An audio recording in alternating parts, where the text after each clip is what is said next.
ओशो कहते हैं, कृष्ण ने दूसरा एक प्रतीक लिया है, जैसे दर्पण पर धूल जम जाए, दर्पण पर मल जम जाए। दर्पण है, धूल जम गई है, धूल जमने से दर्पण जरा भी नहीं बिगड़ता है, जरा भी नहीं।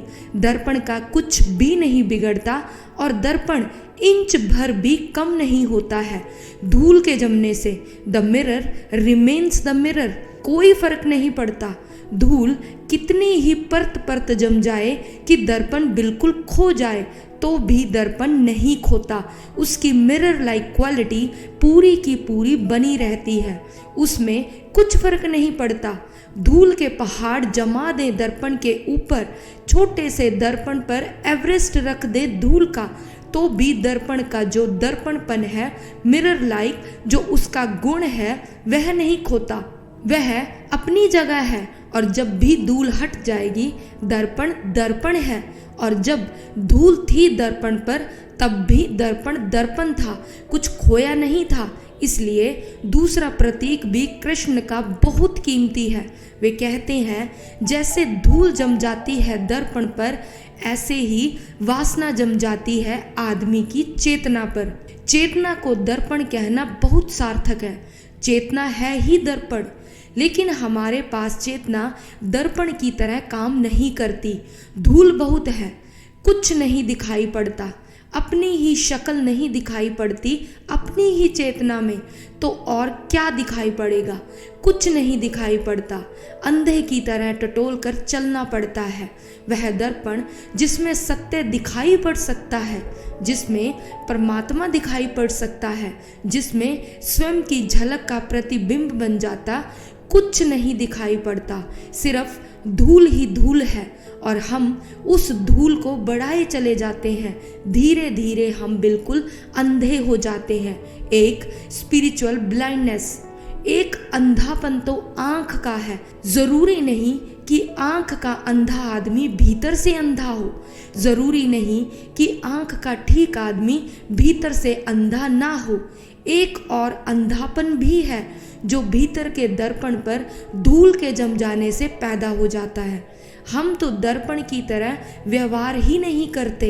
एक तो हमें पता ही नहीं चलता कि हमारे भीतर कोई दर्पण है जिसमें सत्य का प्रतिफलन हो सके। दर्पण का पता कब चलता है? जब दर्पण रिफ्लेक्ट करता है तभी पता चलता है। अगर आपके पास दर्पण है, उसमें तस्वीर नहीं बनती, प्रतिबिंब नहीं बनता, तो उसे कौन दर्पण कहेगा? आपने कभी ख्याल किया कि आपके भीतर सत्य का आज तक कोई प्रतिबिंब नहीं बना? जरूर कहीं ना कहीं आपके भीतर दर्पण जैसी चीज खो गई है। वे जो जानते हैं वे तो कहते हैं कि दिल के आईने में है तस्वीरें यार, वह तो यहाँ हृदय के दर्पण में उस प्रेमी की तस्वीर है। जब जरा गर्दन झुकाई देख ली, बाकी हम कितनी ही गर्दन झुकाएं कुछ दिखाई नहीं पड़ता। अपनी गर्दन भी नहीं दिखाई पड़ती, उस प्रेमी की तस्वीर दिखाई पड़नी तो बहुत मुश्किल है। धूल है। धूल क्यों कहते हैं? धुआं क्यों कहते हैं? कृष्ण जैसा आदमी जब एक भी शब्द का प्रयोग करता है तो यूं ही नहीं करता। कृष्ण जैसे लोग टेलीग्राफिक होते हैं, एक एक शब्द बड़ी मुश्किल से उपयोग करते हैं। जैसे टेलीग्राफ ऑफिस आप चले जाते हैं तो एक एक शब्द को काटते हैं कि कहीं ज़्यादा ना हो जाए, ज़्यादा दाम ना लग जाए। 8 अक्षर, पहले 10, अब 8 से ही काम चलाना पड़ता है, 8 में ही काम हो जाता है।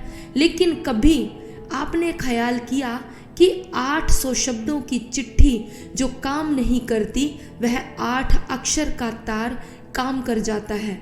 असल में जितने बेकार शब्द अलग हो जाते हैं, उतना ही इंटेंस, उतना ही गहरा भाव प्रकट हो जाता है।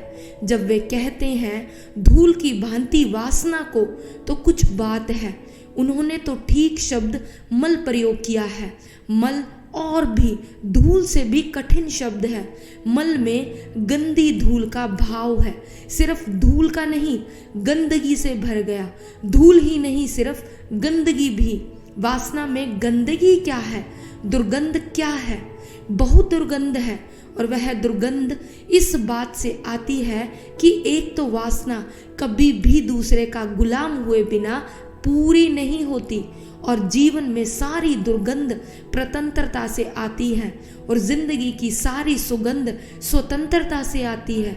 जितना स्वतंत्र मन उतना ही सुगंध से भरा होता है, और जितना प्रतंत्र मन उतनी दुर्गंध से भर जाता है, और वासना प्रतंत्र बनाती है।